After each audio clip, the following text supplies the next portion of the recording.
Today I will narrate the story of a bird. एक पक्षी था, बहुत ही खूबसूरत, बहुत ही चंचल।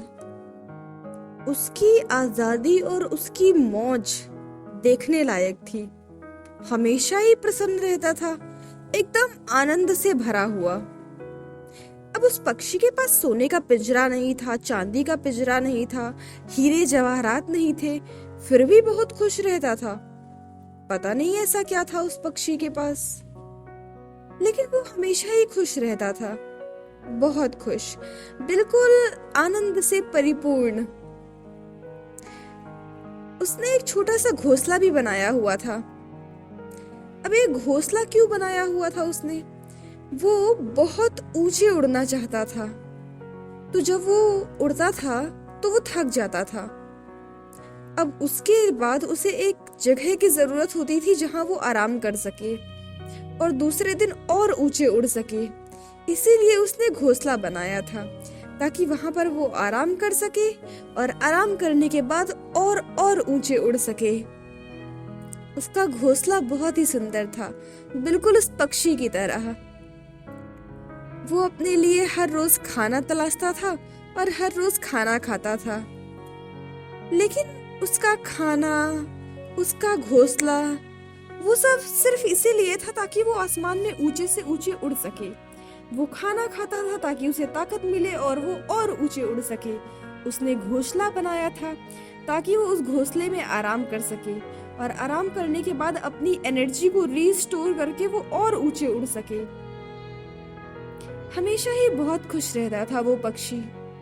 अजीब सी बात थी कुछ उसमें, लेकिन एक दिन सब कुछ बदल गया। उस पक्षी की जिंदगी में एक ट्रेनर आया। उस ट्रेनर ने उस पक्षी को सिखाया कई सालों तक उस ट्रेनर ने उस पक्षी को सिखाया कि उड़ने में कुछ नहीं रखा है। असली में तो तुम सक्सेसफुल तब होगे जब तुम्हारे पास सोने का पिंजरा होगा, और ज्यादा सक्सेसफुल तब होगे जब उस पिंजरे पे हीरे भी जड़े हुए होंगे। अब बेचारा पक्षी छोटा सा मासूम सा बच्चा था, इसीलिए उसने उस ट्रेनर की बात को धीरे धीरे मान लिया, क्योंकि वो ट्रेनर हर रोज उसे यही समझाता था कि तुम सक्सेसफुल तब होगे जब तुम्हारे पास एक सोने का पिंजरा होगा, और ज्यादा सक्सेसफुल तब होगे जब उस पिंजरे में हीरे जड़े हुए होंगे।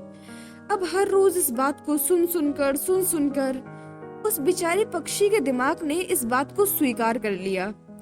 उस पक्षी को ऐसा लगने लगा कि वो सच में सक्सेसफुल तभी होगा जब उसके पास एक सोने का पिंजरा होगा और उस पर जड़े होंगे हीरे।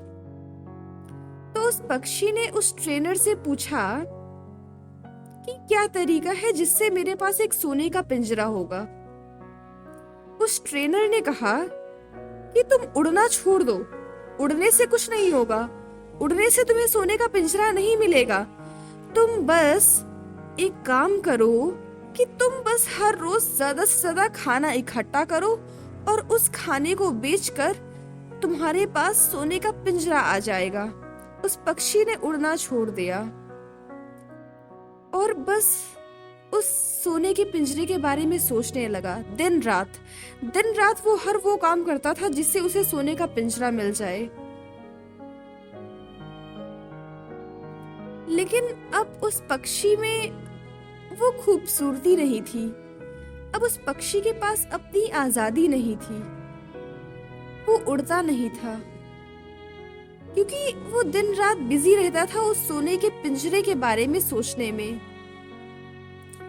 उस पक्षी की खुशियां, उस पक्षी का आनंद, उस पक्षी की मौज जैसे कहीं खो गई थी।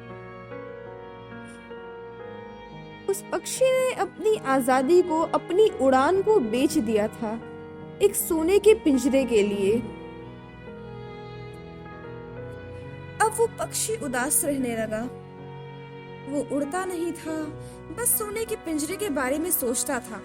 लेकिन एक कमाल की बात हुई, जब वो पक्षी बहुत बूढ़ा हो गया, इतना बूढ़ा कि अब वो उड़ नहीं सकता था।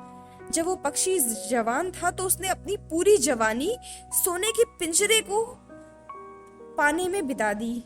और जब वो बहुत बूढ़ा होने लगा तब उसे सोने का पिंजरा मिल भी गया, क्योंकि उसने इतनी मेहनत करी थी। तब सोने का पिंजरा तो मिलना ही था। वो सोने का पिंजरा जब उस पक्षी को मिला तब वो बहुत बूढ़ा हो चुका था, बहुत ही ज्यादा बूढ़ा। उसका पूरा जीवन लगभग बीत चुका था। और जब वो मरने वाला था तब उसे मिला सोने का पिंजरा। वो पक्षी उस पिंजरे को देख रहा था, बस देख रहा था। और अचानक से तभी वो बेहोश होकर जमीन पर गिर गया और वो मर चुका था। समझ नहीं आया कि ये जो सोने का पिंजरा उस पक्षी ने इतनी मेहनत से कमाया था, ये उसके किसी काम क्यों नहीं आया।